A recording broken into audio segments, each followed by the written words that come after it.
Listen to this episode if you feel like you're doing everything and nothing all at once and you're wondering how the heck other business owners are doing this. This is honestly a conversation that I have with business owners all of the time is how do people do it all? And how are founders running a business, having a family, having a home that they have to take care of, having dogs, careers, friends, family, hobbies, all of these other things, and somehow keeping it all together? And the answer is that most people aren't doing it all. They're doing it strategically. And that's what we're going to talk about today. What is some of that strategy behind how are people actually doing it all? We kind of tend to compare our behind the scenes to someone else's highlight reel of what we hear either in their conversation or on their social media. We see the outcomes that they're getting. We don't see the systems of support, the team members, the mental breakdowns, or the trade-offs that they're giving every single day. Most founders who look like they're doing it all are actually focusing on far fewer things than you think. And that's really what we're going to talk about today is what's the core problem here? How can we separate two major pieces to ensure that you are actually focusing on what needs to happen, what to do if you have a team and if you don't have a team yet, because it does look a little different from outsourcing if you do have a team versus not, and what your job is really as the founder here as you scale. Before we really dive in, I just want to take 10 quick seconds to say hello. My name is Madison Page. Just in case you're new here, I'm the host of the Business Growth Podcast, and I help product-based business owners turn into the next category leaders so they can stand out and sell out in their industry.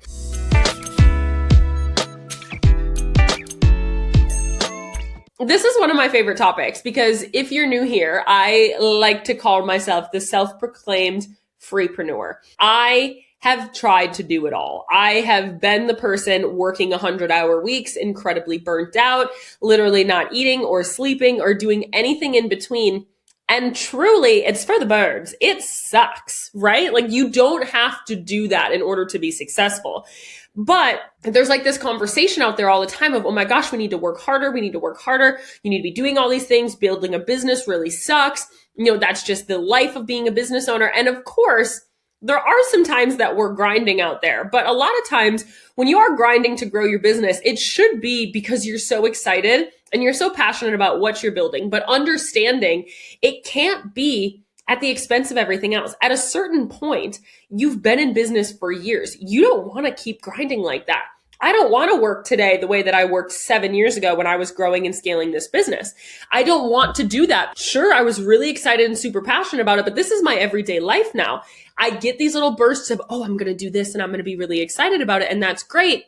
But it's not sustainable to do that every day. We have all of these other things. Some people have kids. Some people have family that they're taking care of. Some people have households. Some people have a 9-to-5. Some people have all sorts of things that you have to be able to take care of.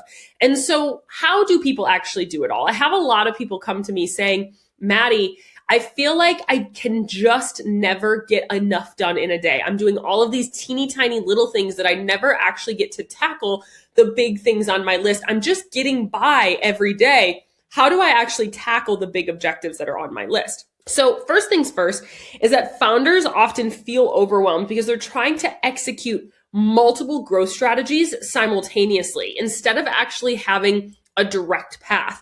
They're actually just trying to do too much at once. And I have people coming to me doing ads and influencers and wholesales and pop-ups and PR, content creation, affiliate marketing, and expanding their product line and doing retail and trying to do all of these things. Now, none of these things are bad. But the problem is doing all of them at the same time means that you're really probably not doing any of them really, really well. Every strategy is going to require your time. Every extra thing you're adding to your plate requires time, energy, systems, follow through, upkeep. Like you have to go back and remember to reach out to these people. And most businesses don't need more, they actually need less. They need more commitment to the strategies that they've already chosen that are actually going to make them the biggest change here. And so a common thing when I have somebody come to me when they're saying, oh, well, I just hired somebody to do this and I have somebody doing this and I'm doing this and I'm trying this thing and I really want to expand my business into this other realm and I kind of want to start a second company. My first step is, whoa, let's take a step back and actually look at your overall calendar. What you have to be able to do as the founder trying to quote unquote do it all, is you have to learn how to separate the noise from your non-negotiables. The noise is everything extra, and your non-negotiables are the tasks that you have to do every day.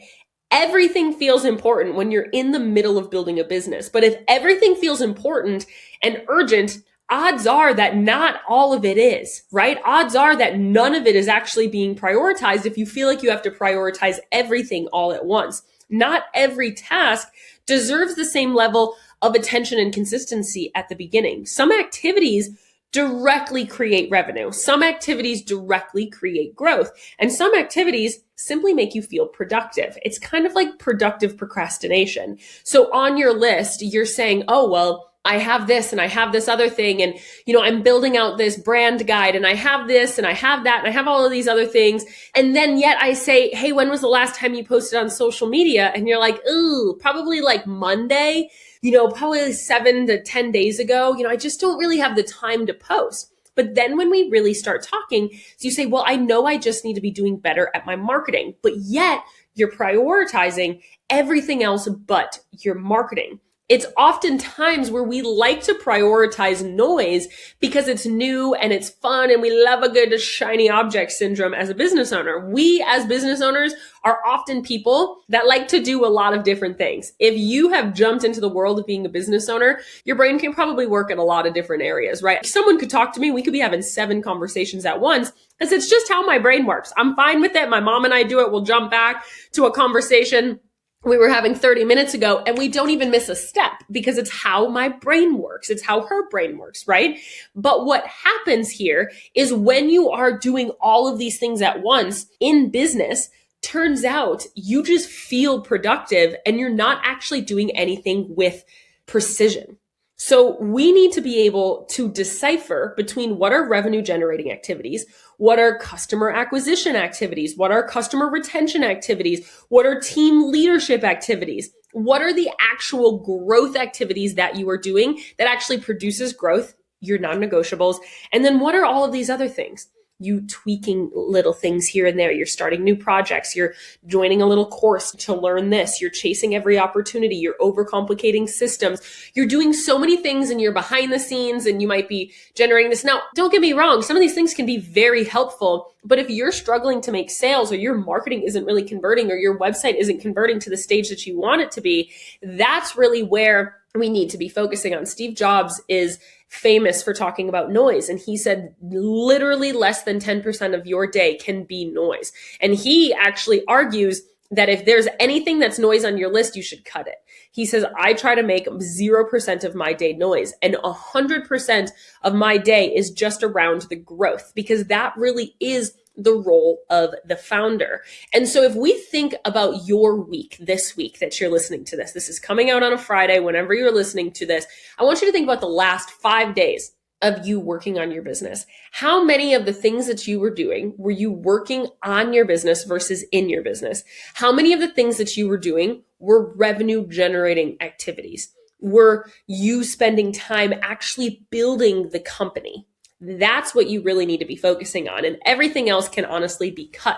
So oftentimes when I talk to founders, when they're trying to do it all, is we actually end up cutting a lot of things off of their list when we start to really audit the noise versus the non-negotiables. A lot of times we like to hide behind, oh my gosh, we're so busy because we're doing so many things, but you don't need to be working on everything that you're doing right now.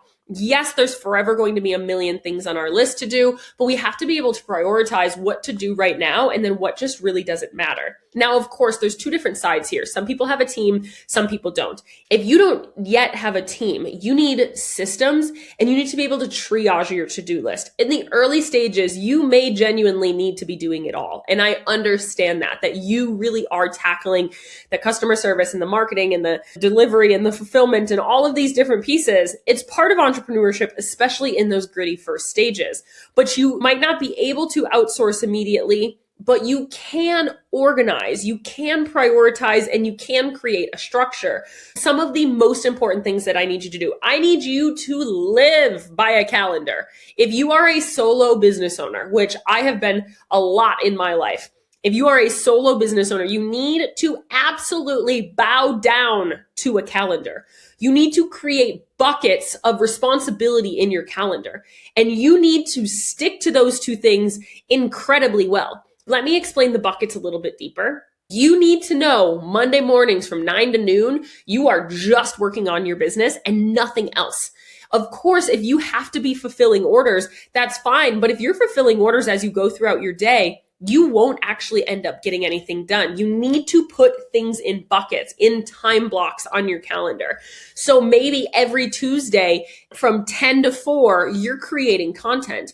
Maybe every Wednesday morning, you're doing the deep work. And then maybe every morning for your first 1 hour of your day, you're fulfilling the orders that you got overnight and you're making sure that they're packed. You have to basically put a structure into your calendar. Now, I know we started business to be free. I know we started business not to have to have a 9 to 5 and live by a calendar. That doesn't mean that you can't have structure to your day. You have to have structure. Now, if you're not a type A person, I am a type A individual. I'm a type A individual in my business and a type B individual truly in my life, I would say. My husband may beg to differ a little bit, but I am more type B in my life than I am in my business. But I have had to be forced to be type A in my business because it's the only way that we can stay organized and actually tackle the amount of tasks that are in our minds. So if you do have a type B brain or you have an ADHD brain, I would say I'm ADHD and type A, right? I have qualities of both. But what you have to be able to do is you have to be able to create systems in your day that can allow for these pieces to come a little bit easier. So creating buckets and time blocks of responsibility, building a weekly workflow. What are you doing? What are your non-negotiables every week that you have to tackle? What are your non-negotiables every day that we have to tackle? How can we time block more of these things? How can you use a calendar incredibly intentionally? And how can you reduce decision fatigue in your day? This is honestly why I love data so much, is because my data helps me make decisions, because it's not me actually just trying to make a decision based on my feeling or my fact. I'm looking at these details and I'm saying this is what makes the most sense. The goal isn't doing less. The goal is making sure that the right things are getting done consistently and that you have a structure behind them. So if right now you're not living by a calendar and you just end up doing 100 teeny tiny little tasks all day long, that's probably a lot of your timing issue. So if we can both cut out the noise and put structure to your calendar, I bet I would be willing to give you $100 bill that says that you will get hours back in your calendar by just doing those two things. If it's okay, I'm going to interrupt this podcast for 30 quick seconds to let you know about the Founders Cafe. It is my completely free podcast community where you can gain access to bonus resources, gain access to me and free coaching calls, as well as build a network of other business owners just like yourself. Business ownership is a lonely game, and we might as well build community, build a network, and have a space to collaborate. We can bring this conversation and all the other conversations we have on this podcast over into this free podcast community and make this a two-way street. I would love to answer your questions there, connect with you, see you on our next free coaching call. Click the link in the show notes and you'll find the link there. As a business owner, your time is one of the most precious assets, because for many of us, we are time poor, because as you continue to add responsibility into your life, into your friends, into, your family, into, your business, all of these pieces, we only have so much time in a day. And really, when we look at this, you have to be able to structure your time to make it make the most sense. Now, I'm not saying that means that you can never watch a TV show or a movie again because, that hour is just a waste. That's not what I'm saying. Trust me, I watch plenty of TV. But what I am saying is when you are working, you need to know that every single minute you're working is helping your business grow and function and is actually what you should be doing and being the most productive. CEOs lose 30% of their day by just trying to figure out what to do next. So if you can put things into buckets, you will get back just at that point 30% of your time. So next is if you do have a team. I know we just talked about if you are a solo business owner, but if you do have a team and still feel like you're doing everything, this is actually usually a management problem of some kind. Many founders hire help, but never actually hand things off. They just add things into their business. So they'll get a PR team or they'll get a wholesale consultant. They'll hire these people that are doing more in their business, but they're not actually handing off the tasks on their own plate. So then it just ends up that you have to manage all of those people as well. So if everything kind of still comes through you, every decision still needs approval, every problem is initially coming to you first, every project is like, either bottlenecked by you or waiting for you, or you still have all of these little tasks in order for these things to get done. Delegation isn't just assigning new tasks to people. Delegation is transferring ownership to people. And so if you do have a team and you still feel like you're doing everything, I would love for you to audit those tasks on your list and say, who on my team do I trust to actually take these pieces? Who could do this instead?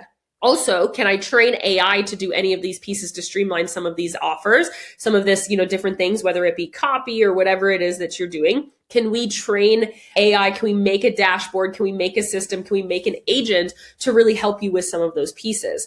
Sometimes the solution here is actually better systems. Sometimes it's clearer responsibility. Sometimes it's hiring another person entirely. Maybe you just need a virtual assistant to tackle some of your small little tasks. Maybe you need somebody that's kind of a little bit of a jack of all trades to come in and say, hey, you need to be self-motivated and I need to be able to tell you, hey, we have this thing and I need you to go do it. So there might actually be a gap in how you have hired or what you haven't actually outsourced off of your list. Because oftentimes as a founder, your job is to actually build the business. So if you find yourself doing all of these piddly little things all day that aren't actually growing the business, you get trapped in losing so much time there and never actually working on the things that matter. So your business kind of plateaus. Eventually, your responsibility is completely just working on the business. What are the next growth things? What makes the most difference? What is the most important thing that you can do? You eventually will be the vision and some of the strategy and the decision making, the resource allocation. You're looking at the leadership of your team. How do we make them feel appreciated and want to stick around? And of course, it depends on your personality. For some of you, you might be creative and you might be doing a lot of the product development and you're creating a personal brand. But very often, the founder needs to have some of the vision and some of the strategy behind it. Unless somebody else is coming in and is responsible for your strategy, unless you have a CEO or you have somebody that's coming in, that is your role. So if you don't have somebody in your business that is tackling growth objectives and strategy, you need to be working on those things. Your job is to identify the opportunities. It's to solve problems. It's to allocate resources. It's to create the direction and refine some of these processes. The bigger the company becomes, the more important the role becomes as the founder to just grow the company. So right now, I want you to think about this, whether you have a team or you don't. How much of your time is actually being spent on growing the company, on getting more to the business? How are we doing on creating systems and structure and strategy behind everything in the business? That is really what matters here. And so when people come to me and they say they're doing everything, and I feel like I'm doing it all, some of my major things that I ask first is, what does your calendar look like? What does your schedule look like? And when they say I don't have one, I just wake up and do what's on my list, that's one of the first things that I tackle. The next thing is what does your to-do list look like? And then I say, okay, some of these things you really shouldn't be doing, or whether we can cut them off the list or we have to re-outsource them elsewhere. We have to kind of take them. A lot of things are actually noise on a lot of people's lists. Again, like we feel like we have to be doing everything that every brand is doing, but at a certain point, we have to remove in order to actually go deeper into the things that will fully actually work for us. And so when it comes down to this, how are people doing it all? The answer is that they are not. They are strategically creating a calendar, a task list, a team, and systems that allow for them to do the things that actually matter to them, and understanding that we always have trade-offs. One of my friends has an art showing tonight at a new gallery. I am going to that, which means I'm going to leave a little bit early from my job, which means I have to pack more work into the first half of my day. Last week, my Wi-Fi and my power was out at my house on a Friday and I was supposed to record podcasts. That meant that Saturday morning I had to do it because I didn't get to do it the day before. There's always going to be trade-offs in life. Sometimes it's In business, I chose to do this thing instead of the other, so I'm missing out on doing other things. Sometimes it's my personal life. I want to go to coffee with a friend at 10 a.m. on a Monday. That's great, but that also means that there were things that I didn't get done at that time. We have to get comfortable with understanding that as a business owner, your brain is different. Your life is different and your schedule is different. And I struggle with it. For a long time, I struggled with it because my friends weren't that way. My non-business owner friends, their schedule, they worked for somebody else. When they checked out at the end of the day, they were good, right? Whereas for me, I could always be working. And the more that I work, it doesn't necessarily mean the less I have on my list, because a million things will forever be on my list. You have to get comfortable with understanding you will forever have a million things on your list. And how can you choose the 2 or 3 that are the most important things for you to do today, that are actually going to move the business forward, that are urgent and important for you to do today? This is something called triaging a to-do list. We do it all the time. I'm constantly saying, what is my non-negotiable that I have to do this week? So for me, I have 3 weekly non-negotiables: client support, content, and some admin stuff that I have to do every week, whether it be client management or some little things throughout the week. And so I know that those 3 things are things that I have to do. So I put all of my client calls on Tuesdays and Thursdays. I put all of my content creation on Fridays. So I have buckets, and I know that my content creation and my non-negotiables will be done. I know my Monday mornings are for all of my admin tasks. And so then I have working on my business on Wednesdays and Monday afternoons. They are deep work days for me to do some of these other things. Now, if I have a gap on a Thursday afternoon because I don't have client calls, I will add in that time to also work on my business. It doesn't mean because I don't have calls on that day that I then don't have to do anything. Now, if somebody calls me and says, hey, Maddie, do you want to go out for a lunch? I say, great, I actually don't have calls that day, but I also know that if I am doing that, that also means that I am not able to do some other things in my business. So this is one of the most important conversations that we can have as a business owner, because we have to understand that our lives look different. Our brains look different. Our calendars look different, and our priorities just have to look different, because we have to understand that we are doing things differently in life than an average person that isn't a business owner. You just have to get comfortable with trade-offs, get comfortable with structure, get comfortable with truly being able to triage a to-do list, and get comfortable with always having things on your list. I talked to somebody the other day that works with one of the biggest beauty brands in the world, multiple billion-dollar beauty brand. And she's like, it is an absolute disaster behind the scenes, and they are always 10 steps behind. So understanding that even from the outside, they look like they are flawless, killing it, you would have no idea. From the behind the scenes, they are a disaster. I like to call it the swan. Above the water, they're beautiful, gorgeous, majestic. Under the water, their feet are kicking like crazy. That is how the majority of businesses are run. It doesn't necessarily mean it's how your business has to run. You have to create the systems around it to make it not have to be an absolute chaotic mess, right? I hope that this resonated with you. I have a lot of episodes out there around time management and other pieces of how I manage my time, how I structure my calendar, as well as just time management tips and stuff in general. But how people are doing it all is usually that they're just comfortable with their calendar, comfortable with their schedule. They have systems and they know how to outsource when they can. That is really, truly the answer here, but it's all about putting things into a strategic bubble. Now, this is something that I help businesses do all of the time. And I come into their business and I help them identify the noise. I help them create the systems. I help them create the strategy that actually makes sense. I help them to identify what to prioritize. This is something I am doing all day, every day. I would love to answer your questions if you have any in the DMs. We actually do only have a couple spots left for the rest of the year for one-on-one private mentorship. And then we actually are closing our books for the year. So if you are interested in support, please do not hesitate to reach out. You can either apply in the show notes. Otherwise, you can also DM me on Instagram at This Is Madison Page and just DM me support, and we can also chat there. If you're ever looking for it, I work very directly with you. It is me and you in your business, and you have my brain, my eyes, and my heart in your strategy, so we can create all of this structure together, not just in your calendar, but in your business, in your organization, in your strategy in general. So I hope this was helpful for you. I love you. I'm rooting for you. I'm in your corner always, and I will see you in the next episode.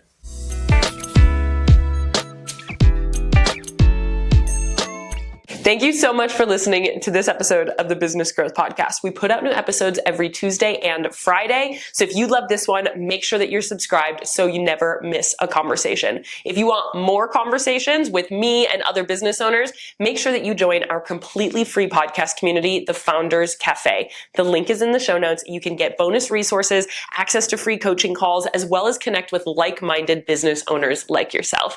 Make sure that you rate and review the podcast 5 stars, share it with a friend to keep those conversations moving, and come back every Tuesday and Friday. I'll see you there.